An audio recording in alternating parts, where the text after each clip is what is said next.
Best Served podcast. What's up, everybody? Jensen Cummings here. Thank you, as always, for tuning in. Today is Best Served Podcast 193, and we're talking contemporary Caribbean cuisine with Vicky Cola of Pro Kitchen Hub. Vicky, thanks for being on the show. Hi, how are you? Doing very well. All right, so this channel, Best Served Hot, we focus on hot food trends, unique foods, emerging cuisines, and the humans behind them. And contemporary Caribbean cuisine. I'm very fascinated in what exactly that is. Vicky Colas, you are chef at Pro Kitchen Hub and also nutritionist and owner at the Unique Culinary Group. You're based in Sunrise, Florida. Tell everybody kind of your work, the work that you're doing down there in Florida. What can people expect from you if they were to, come down to the kitchen or if they were interact with you as a whole? So the great thing about us is it's not just about me. It's about building a community of culinarians and aspired culinarians. So Pro Kitchen Hub is one of the businesses that I own, and we service over 70 different culinary businesses. So in my shared kitchen facility, I house and give a home to 70 different types of culinary businesses. So I have from bakers, caterers, people who have the great grandma's recipe and that they want to start a business. I literally walk them through the process. So I'm a human encyclopedia of the culinary business in terms of knowing the policies, the procedures, and being able to guide them in the right directions, because it's very hard to start a food business, let alone to know which step to take. So we have a culinary kitchen. Our facility is over 7,400 square foot. We've built it from ground up. That was my first brick and mortar after working in the industry. Um, and I took a leap of faith with my partner in crime, my husband, Tommy Gilbert, and he pretty much enables me with a lot of craziness. And so I've been able to, open myself up to not just build something for me, but to also build it for others. Okay, we're going to get into this because I really love what you're talking about. A lot of that, the idea of incubator, the idea of kind of facilitating growth within the industry and connecting people to resources, I think is hugely important. So we'll spend a lot of time on that. I want to take people back though. I just like to start kind of at the beginning to understand why you do what you do. When did you first catch the hospitality bug? When did it start for you? What was the first job in the industry? Well, as a child, I was always could never sit on my, anywhere. Like I would always jump off my seat, and they had this nickname for me, volcanic, like a Vulcan, always jumping out. You know, and so I would always like to serve. And when I moved here from Haiti, I'm originally from Port-au-Prince, Haiti. Yeah. And when the embargo reinforced, I had to come live in the U.S. in Florida.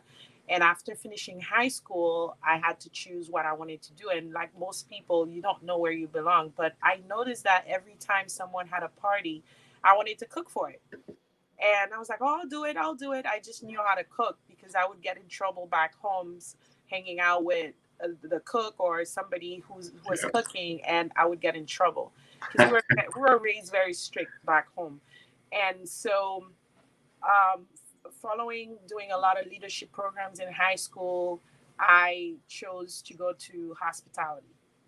And that's due to my one of my best friends. She would be like, look, woman, you're good at hospitality, just go. And I fought with it and I fought with it. And finally, after doing my associate degree, I entered Florida International University and did hospitality.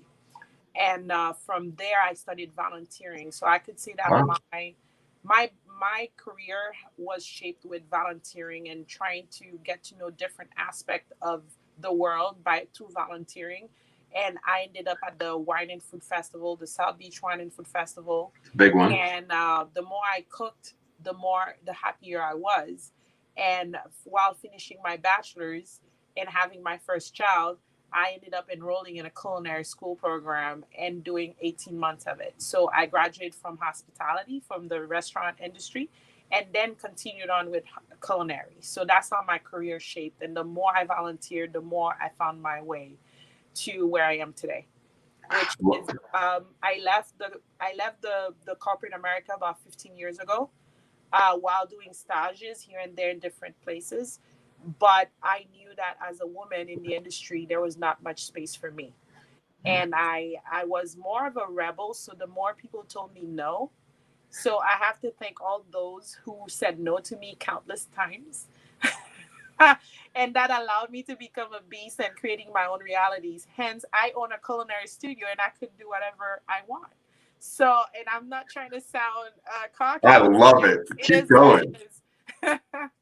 It is what it is. It's So, great. So it makes sense to me. This is why I ask kind of those fundamental questions, because you're driven, you're focused, the leadership, and you come from that service leadership style, which is a very specific style of leadership, and that's where the volunteering, those things coexist and intermingle, right? And you chose a crazy industry, right? oh Because yeah. you weren't going to shy away from a challenge, that's for sure. So this all makes sense to me. Now you have this space where you're bringing mentorship into that ecosystem. You're bringing practical business advice into that ecosystem, branding, messaging, like everything we don't think about when we go, I can make an amazing dish. Yes, but 9 out of 10 things it takes to operate have nothing to do with the food that you cook. Nothing. Nothing. Nothing to do with the food that you cook. So let's do this. This is interesting to me. Let's take somebody through the process. I am very passionate about fermented foods. Let's say I'm thinking about either going into CPG and doing consumer packaged goods, or I'm thinking about doing a brand of let's say a ghost kitchen or something like that, where I want to like bring that product to people, or I'm thinking about brick and mortar. I'm sure you deal with all of these different scenarios. Take me through it. How do I start that process? Because I know a lot of people watching and listening saying, I want to do it. I just don't know how. So take us through those opening steps. Take Okay. me through the process. So every state might have a different law, but at the end Of of the course. day, we deal with Department of Business and Professional regulations down in Florida, and we have the USDA, which predominantly deals with meat products and other products too that are more regulated. And then we have FDAX, which is the Florida Department of Agriculture and Services. And for us, we break it down into categories. And fermented food, acidified food, there are other steps that needs to be taken in order to obtain a license. You have to deal with process authority, which is um, getting a letter. You have to get a class that is a better process control so that you could be fully aware of the microorganisms that will be coming about your product. So you have to take those classes. The process authority letter is sending your food to a lab saying that, hey, the bacteria level, or looking at your process and validating it and certifying it in order to get it to the shelf. Now, there's a whole lot of people putting out products without understanding what's happening behind the scenes and not being accountable for Yes. what could happen, because that ultimately can become a public health issue. And there's a whole lot of deregulation happening in any industries, especially nutrition and foods. However, understanding that the regulations are there to protect us, the consumer. Okay, although sometimes it goes too far left or too far right, but at the Of end of course. the day, right in the middle, it helps control people getting sick, and that's why you have to go through the process. So when I'll walk you through what happens when somebody comes to my facility, they come in, they have to talk to me about what product they're trying to do. And this is where the complete transparency has to happen. I am not interested in knowing your process. I'm not interested in stealing your idea, which is the number one reason why people stop themselves from Right. getting further. And so once you tell me, okay, I have a fermented food or acidified food, and I know exactly which direction to go. So we start before signing you up as a member in our kitchen. We literally pull out a list of things that you must accomplish, which is quite expensive most of the time, and we walk you through that. And once you complete them, then you come back, then you sign up for the kitchen. And I don't do business where I take your money and then we go fighting. No, we don't do that. We are very transparent, and we tell you exactly ABC from the time that you incorporate your business to getting the licenses at state level, city, and county level. So at the end of the day, when you come to our facility, you are completely legit, and you have all the licenses and everything else that you need in order to carry through. This is really important stuff. Like there's a lot of people again that are skipping to step 47 and thinking that that's where the process starts, and it really starts way back. And I like that you're saying this is what it's going to take to lay the groundwork. When you say really expensive, and obviously it's totally variable, but people are out there going, "Oh man, I don't have $250,000." It's like, well, that's what it takes to start a restaurant. When you're thinking about starting something smaller at a smaller scale and coming into an incubator space like yours, what does expensive mean? Give us a range So, so people can so have an yes, idea. and you're right. That word could be taken broadly, Right. and it is what it is. What I mean by that, depending on how you choose to go with, Sure. or how do you choose to go about it, it could either you could do it the smart way or not the smart way. And when you're not doing it the smart way, it will end up costing you a whole lot of money. So we've narrowed it down to this. As far as the expenses for the licenses, signing up with a facility like us, when you come into us, we give you a worksheet. So it varies from $1,500 to $2,500 to sign up and get your operation full up and running.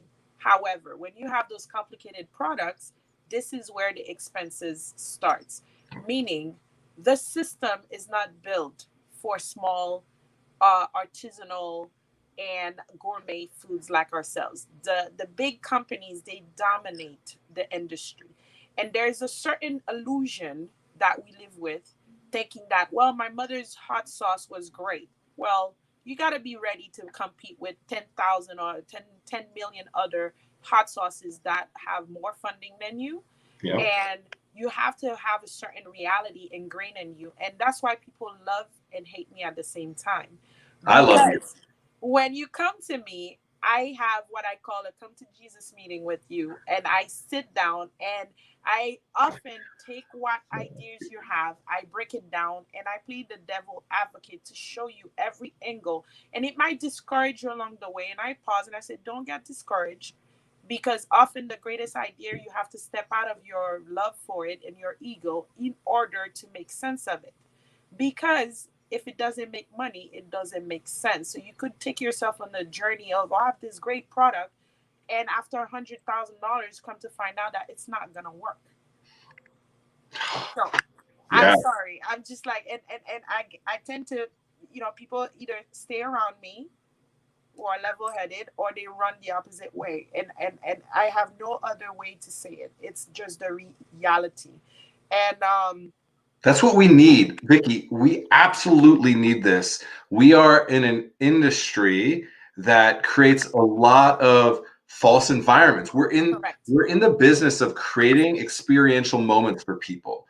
And those moments are transporting them to another time, another place, another experience, another culture. That's what we do. And sometimes, often, that spills into the way that we interact with ourselves, the expectations that we have, and understanding what it actually takes is a completely different ballgame. When you're talking about the fermented food side, because I've tested the market multiple times and I'm very much a futurist, so we've done some things that are the market is not ready for multiple times with fermented foods, and working with Cornell University as a process authority and things, they're like, this is amazing. We Yeah, can't certify it. They're like, we can't certify it. And I was like, how much would exactly. it cost for me to do case studies on all these? They're like, probably $500,000. I'm like, ah, Thank you. right. And so I had to like step back multiple times as well. Yeah. So it's why I think it's really important for people to understand. So once they're in the system, once they've either gone away running, screaming and crying, or they say, okay, I'm in, like, I appreciate that you've challenged me. Now what's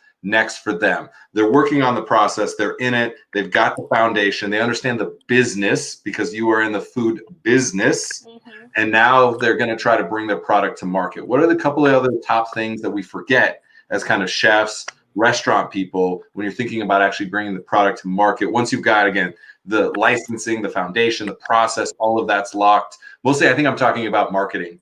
Like, what are the Well, things that's the that people number one issue. You get a lot of talented people who do not have the business background or know-how, or have the inability to surround themselves with the right people, or do not feel that it is worth their pennies on the dollar to hire professionals. And most often, the reason why that happens is because they don't have the money. Period. And there's no other way to say it. For myself, and I always tell people, I was born and raised in a family of business leaders. You know, my grandfather was a distiller and my uncles were in the fuel business. So I watch business and I probably drank it in the bottle, period. So although I'm talented in culinary, I've understood at a very young age that you could have any ideas that you have, but if you don't understand how to operate and manage a business, it's not gonna go anywhere. And I could tell you, 80% of the time, when a small business fails and ends up closing, the life the lifespan is between 6 months to a year, and sometimes 3 months, because they only focus on the fact that they can cook. And when they start it all, they have the sales tax coming after them. They have a bunch of other business things that they did not think about.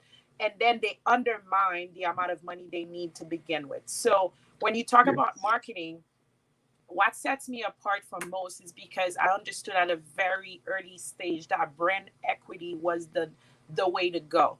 So I focused on me, Chef Vicky brand, who owns all these different businesses, and myself to be an example, and putting money towards my social media, my brand, and developing my brand, who has taken different turns.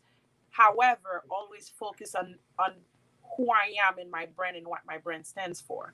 And that's a lot of one of the main reason why a lot of people don't make it is because they're just focused on producing, but not focused on, they're stuck in the kitchen while they have nobody putting out the food, kind of like spreading the words marketing wise in order to sell it. So, you know, and we do all kinds of things. We're therapists, we're consultant, and and honestly, I've had to create a system myself where, because I give so much free advice, and is often, some people do hear it, but because they don't pay for it a lot of the time, it is not given the same value. So now I've had to put myself in the position where when you want to talk to me, you have to go to a calendar. And once you schedule it, you just have to pay right there in order to get a value to what it is that you're looking for. Oh, Vicky, you're saying everything that fuels my whole existence, which I think is so, so important. I talk about being a coach, therapist, cheerleader, Yeah. all the time. Yeah, it's quite amazing, and if only, and that's one of the reason why I've partnered up with my local incubator program with Anna Etienne, and we try to bring the workshops and touching for a small company like myself to partner up with a huge university like that to bring them to at the forefront of, okay, you know, there's academia, there's, you know, the XYZ point of view on to do business, but there's the real world point of view of doing business, because the books could not even begin to show an entrepreneur how to run their business, because there are no books that have been written on what we go through on a daily basis. And I tell people, listen, myself, to have built a 7,400 square foot kitchen as a woman, as an African American woman, as a minority chef, is huge, because we could not find a bank to bankroll us. And it had to come from literally 5,000 here, 10,000 there, family and friends. Our biggest investors were our family, because they did not invest in anything else but our passion, and they saw the ability for us to put something like that and to create a legacy. And that's the only reason why we're open. You were building a social campaign, not. I'm not trying to run for anything now. Yeah. So, wow, I'm literally changing the name of this episode, and we're going to a whole new channel. I thought we were going to talk about contemporary Caribbean cuisine. We're going fresh. Yes. Sophie is spot on. Best served fresh ideas, new approaches, best practice. This is what we need to fundamentally send the groundwork for what happens next with hospitality, food and beverage, with food products. I absolutely believe that. So I really appreciate that. Let's talk about some more people. You have some amazing people you surround yourself with, clearly. That is fundamental to the way that you operate. I want to quickly give Chef Raj a big shout out, who connected us, who's on the show. Amazing what she's doing to bring Cindy cuisine to the forefront of the conversation, and women of color. So let's talk about some of the women you've surrounded yourself with, because clearly having savvy, entrepreneurial, hustlers and women that just are leaders, pure leaders, not even women that are leading, leaders in our industry. Let's talk about some of them and how important they are. So, you know, there is a culture of women always clashing with each other. And there is a group of women who fully understand where they are and their abilities. And it's a beautiful thing when we actually gravitate towards each other. And I've had, if I said that I did it all by myself, I would be lying. Um, the fact that I've had great women like Roshni, Chef Erica Klein, uh, that Brown. You have all the names that I provided. Now for some Christy reason Brown. I'm having a brain spasm because there's so much I want to say. Christy, you have Dr. Anna Etienne. I have, and it's not just chef or women who are in the food industry. I'm talking about women who are pushing to push other women in the industry. And you have Jalea Hemmings, who is a sales and marketing crazy person, and I mean that in every good way. She's the one behind my Pro Kitchen Hub logo, and being able to take that to another level, and our ability to call each other and say, "Hey, this is what's happening. What do I do?" Or Tia Forbes, the Nag brand. She's my best friend, but let me tell you something. This woman has saved my career because of emotional intelligence and understanding that people are gonna piss you off most of the time, or they're gonna come for you, like we say in the Caribbean. They're gonna come for you because you're being productive and you're pushing to do something great, and they have no other things to do but to come at you with everything they got for whatever reason. And if only they would put that energy towards doing something themselves, then we could join forces together. So at an early on, I had to learn about emotional intelligence. So when people are looking for a reaction from me and what they get is nothing. And if it goes beyond control, my speed dial, my number or my phone is on speed dial to my attorney. And I deal with it that way because to me, I work too hard to build a brand and for anyone to think that they could take me down with by saying things on social media. I'm not having it because I'm in the moral business. Although sometimes with business there is no moral values, but I choose to remain Christian and I choose to be on the right side of the law. And so everything that I do has to make sense, and it's not going to be backstabbing somebody else to get an advantage. And I refuse to do it. And if I had to do it, I would just fold up because that's just not who I am. My principles are bigger than that. So knowing and understanding that not everything that is said about you that people are trying to get to you, and knowing how to deal with that and knowing what to say and what not to say is the power of being grounded, period. So Yeah. emotional intelligence and understanding that not everyone is at the same level as you, and understanding that you have to safe keep your being and who you are and what you have to offer the world, and not allow everybody in your space. That I've learned, that I learned a great deal of that from Dr. Etienne. And the hard work with, when you're looking at a chef like Shanita McFay Bryan and Christy Brown and Roshni, all of us are fighting against inequalities because Yeah. in the food industry we would probably remain a line cook or maybe make it Yep. to chef de cuisine.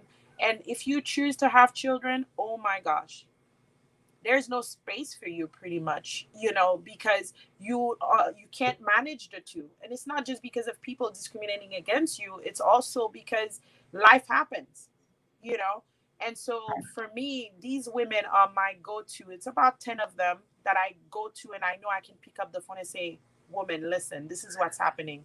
How do I deal with this?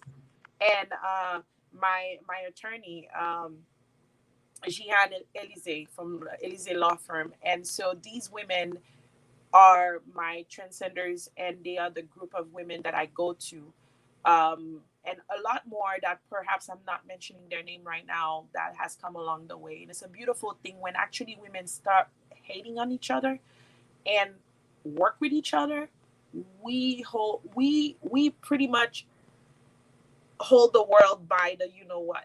Yeah, you run the world, zero doubt in my mind.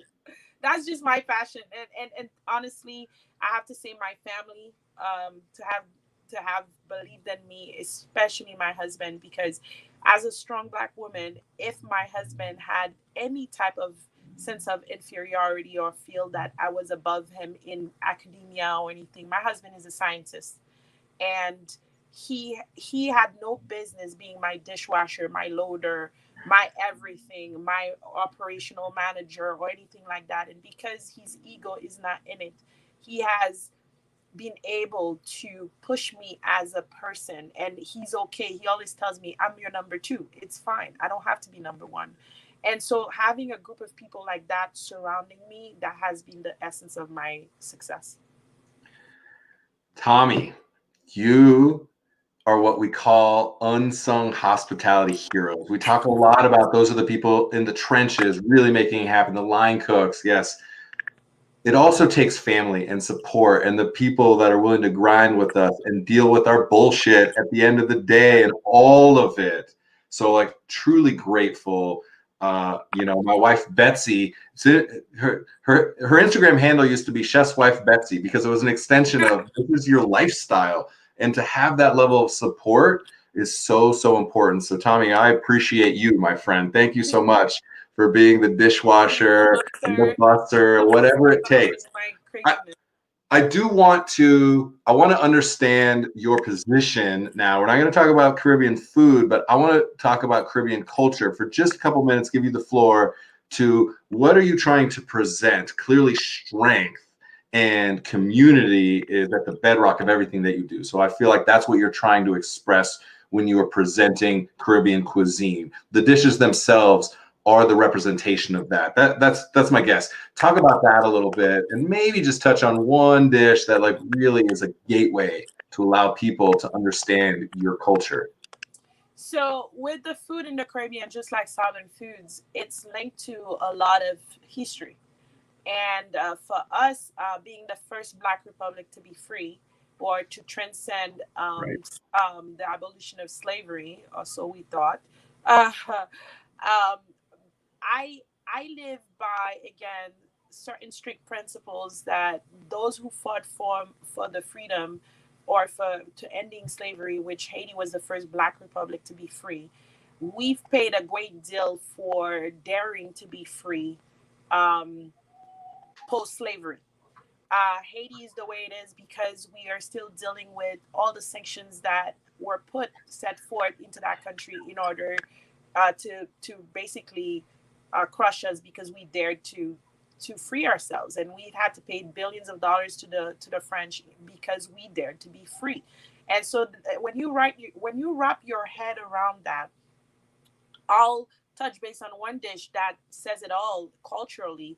We have a revolutionary soup that we drink every 1st of January, and it's called soup jumu, which is a calabasa soup with that the slaves used to make for the slave owners. So when we freed ourselves, we made that soup and we sat and we ate it. So like, see, Took it for yourself.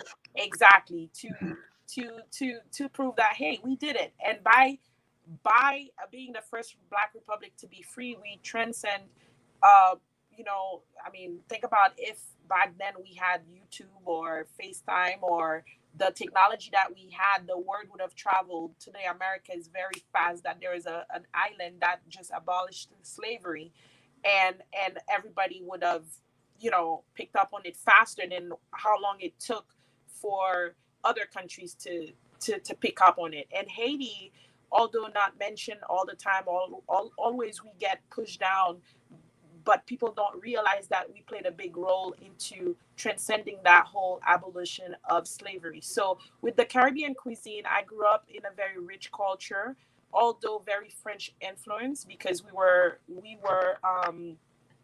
occupied and we were owned by the French. We have a lot of French recipes. We have a lot of recipes that can be seen from Africa. And what we are known for is spices. We don't put salt and pepper on everything. We do spices, and we know what they call sofrito. We call it épices, and we marinate over time. It's mostly a wet marinade because, as you know, the dry spices in the islands were commodities. It was too expensive. So we're talking about herbs, garlic, and onions, and lime, and sour orange, and things that will give the food soul.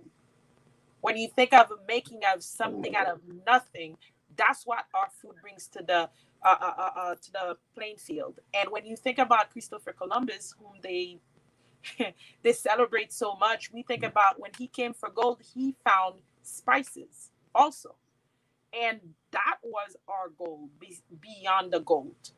So that's the little bit of history that I know, and I'm still trying to educate myself more, because my doctorate, I want to go for food anthropology and food studies and sustainability, which is a mouthful. But I think in our space, in the culinary world, we need more of us who choose to cook, to step away from the stove and to learn more about culture.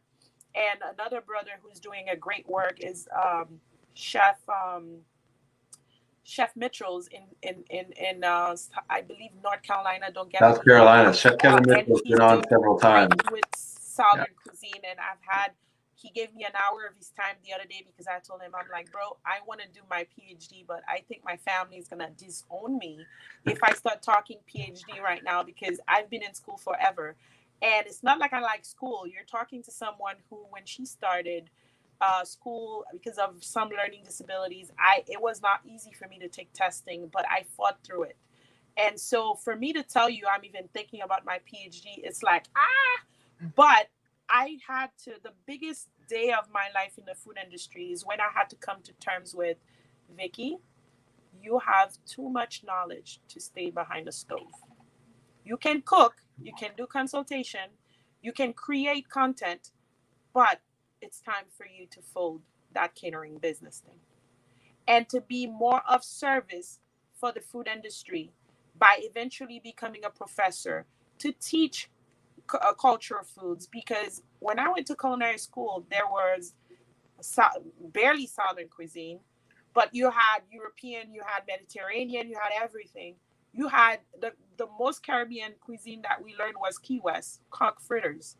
And it was like, why are we touching on Caribbean food? Europeans were not the only one who, they're the one who transcend and created books or whatever, but we were cooking way before that.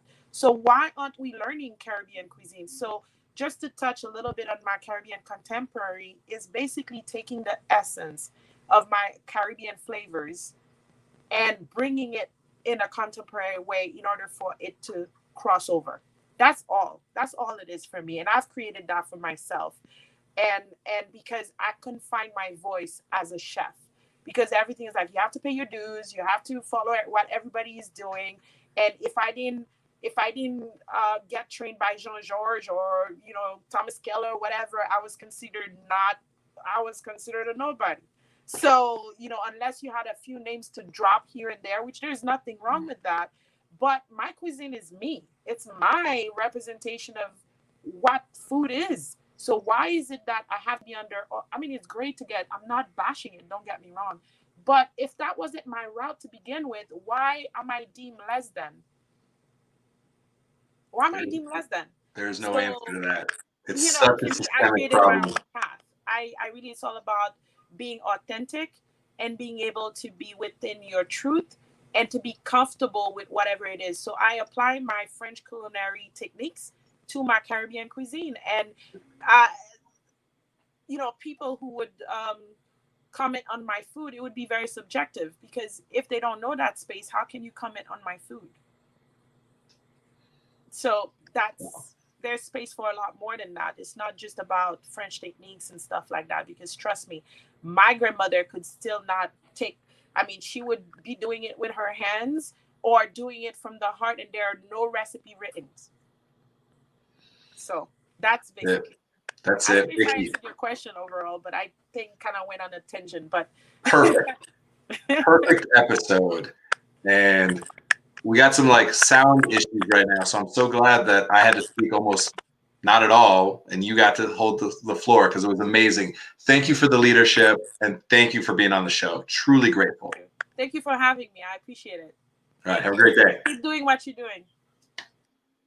All right. Vicky Colis, powerhouse. Yeah. Every once in a while, we have these weird clicking sounds. The robots let us down. So I apologize for that. Yet perfect that she just held sway the whole time. I could listen to her talk about the way that we develop the business, the culture of restaurants, of food and beverage, the history of food all day. So important. Recapping the really important things. You have got to think about the business. Allow yourself the struggle to figure out the business side, to be able to get to the fun stuff, to the food that you're passionate about. Because if you can't, I've failed multiple times because I was too focused on the food and the beverage, the thing that I knew so well, the thing that I was passionate about. And I thought, if I just make good food, people will come and everything else will solve itself. And it's just not true. You have to be fundamentally sound. So I like that she's saying, you need to have these boxes checked before we're even going to mess with you, before we even get you into the system. I'll tell you what those things are and point you in the right direction so you're not just on an island floating around. But I think it's really important. So, yeah, Sophie, we got to come up with a new name for this episode. Contemporary Caribbean Cuisine maybe pays homage to our history. Wow, it was a completely different episode than I had anticipated for sure. So, and I'm grateful. I'm grateful for that. I learned so much just from asking a couple simple questions to good people in the industry. And once again, good people connecting good people is foundational to this show. And to have people like Chef Rosh, Shanita's going to be on the show as well coming up, and just emailed Christy Brown. I want to connect with them because Rosh said, these are the people that inspire me. These are the women that I surround myself with. And clearly I understand why. So thank you so much. Long episode today. Well worth it though. And we're coming up on 200 episodes. I could not be more excited, more proud of what we've done and what we continue to accomplish as we just connect with those good people. So that's it for today. Appreciate you as always. Cheers.